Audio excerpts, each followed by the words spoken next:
د اسد یا زمري د میاشتې 1 نیټه د ملي بیرغ له ملي ورځ سره برابر ده چې په ټول هیواد کې په ځانګړي ملي احساساتو لمانځل کیږي، خو خوستوالو همدې ورځ ته جدا رنګ ورکړی و.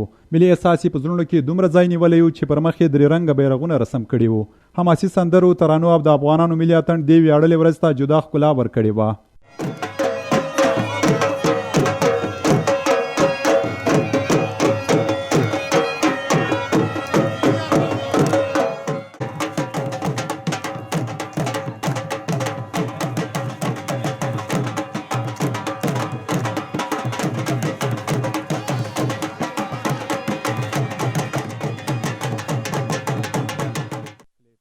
کوچنی حفیظ الله چې همدې ورځ ته په تمه و چې ملي احساس یې په څېره کې له ورایه ښکارېده، د دوشار دا و چې افغانستان زنده باد. سوله غوښتونکي حفیظ الله ویل چې دا ورځ مو په ډېر ښه ډول ولمانځله.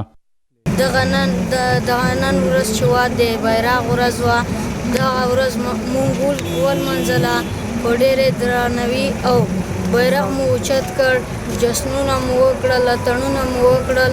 دغه ورځ ډېره ښه ولمانځل شوه. افغانستان د زنده باد وي. موږ غواړو چې افغانستان کې سوله وشي، افغانستان کې باید سوله راشي. همدا شان په ورته وخت کې دوست محمد چې ملي بیرغ یې تر ټنډې تړلی وویلې چې نن مو د ملي بیرغ ملي ورځ په ملي احساساتو ولمانځله.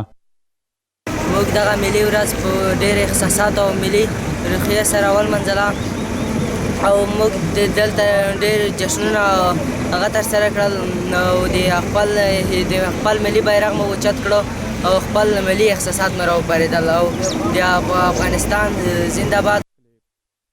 د ملي بیرغ لمانځنې لپاره دا ځل د خوست ولایت مقام کوربه و. د نوموړي مقام ټول دیوالونه په 3 رنګه بیرغ پوښل شوي وو. په 3 رنګه بیرغ کې هغه شعارونه ځای په ځای شوي وو چې د هیواد او خوست د ښېرازۍ زیری ورکوي. په دې ځانګړو مراسمو کې د خوست والي محمد علیم پیدایي د خوستوالو احساسات د قدر وړ وګڼل. په خپله وینا کې دښمن ته پیغام ورکړ، هر هغه څوک چې هر شعار یا هر لباس مونږ بیلوي، مونږ ټول تر ملي بیرغ لاندې یو. دین مو یو، وطن مو یو او هیواد مو یو دی چې څوک مو نشي بیلولی.